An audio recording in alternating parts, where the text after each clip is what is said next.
Hi guys, Mario from MarioLife.com, and today I want to explain briefly how my basic camera settings on my Canon 7D are when I'm going out for a shoot.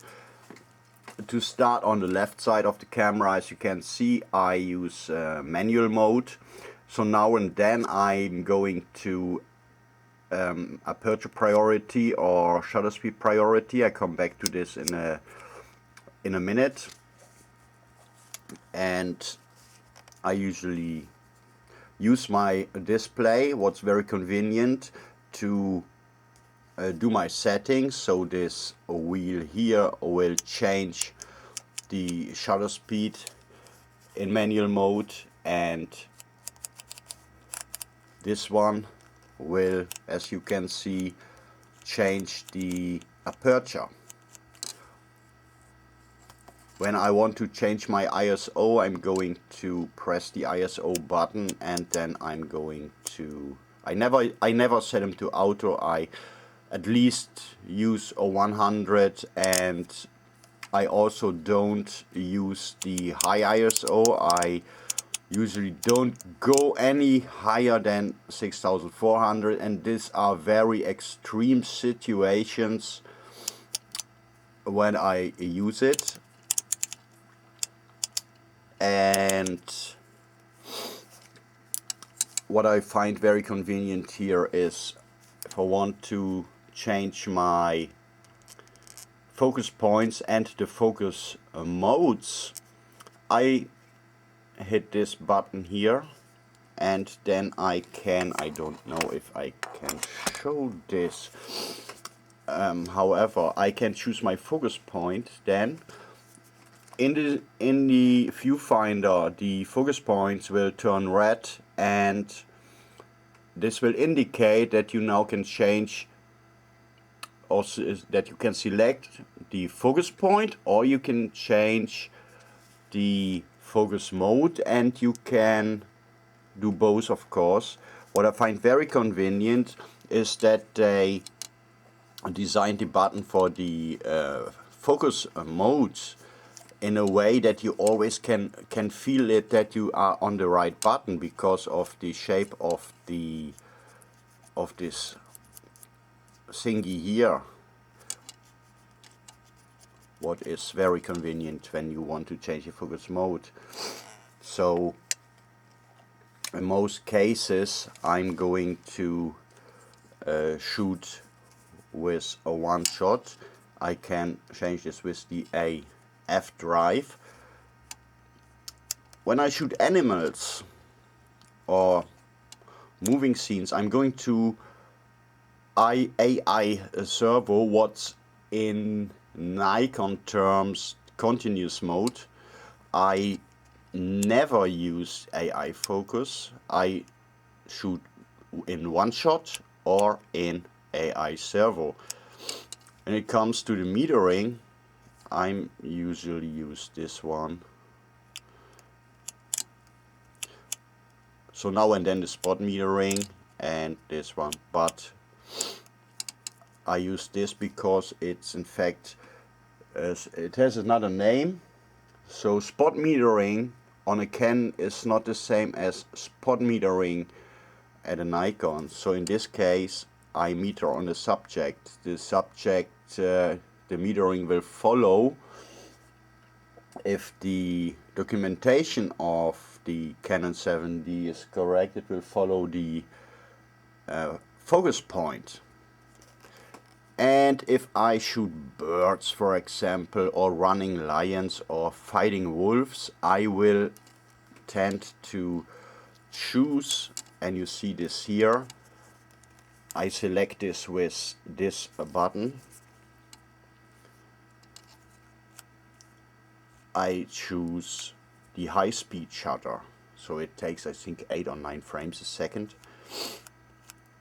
And now I want to come back to the aperture priority. If you select the aperture priority, you have to keep one thing in mind. As I told you earlier in this video, I changed the aperture with this wheel. But if you are in Aperture Priority, you will change the aperture with this wheel.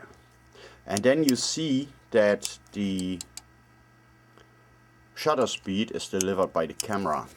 So you don't have to think about shutter speed if you are in Aperture Priority. What is kind of logic. Well, okay, so other way around is the shutter speed priority.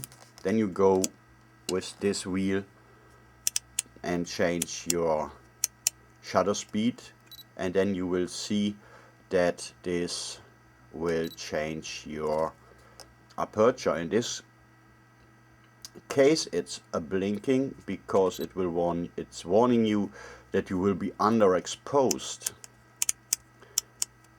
So you see, I really have to slow it down.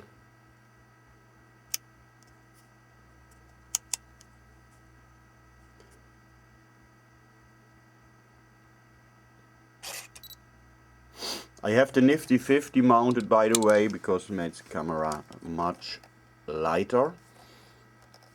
If you go in, you can also, with this thing, you can, by turning this wheel, doing some exposure compensation in this mode. But let's go back to the manual mode, where you can see on this thing. Oh, now I have it in bulb.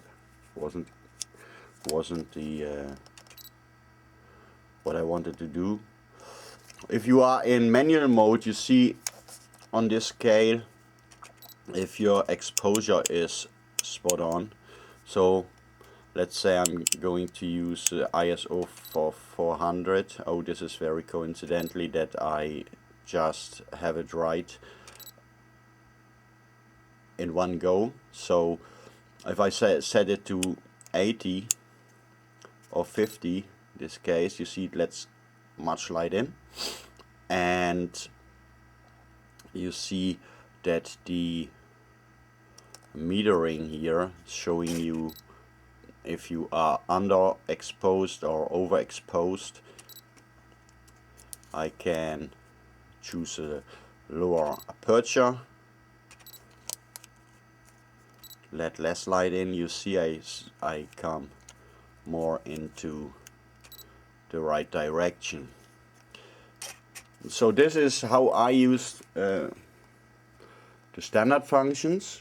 Another thing is when I shoot, and I try not to chimp that much, I always press the info button in a way that it always shows the histogram, so that I can see if I'm losing details in the highlights or in the shadow areas, and if it's in this area in the middle, so that I don't have two large peaks in the left side, so in the shadows, or in the right side in highlights, and I see I don't lose any detail in the shadow or highlight areas.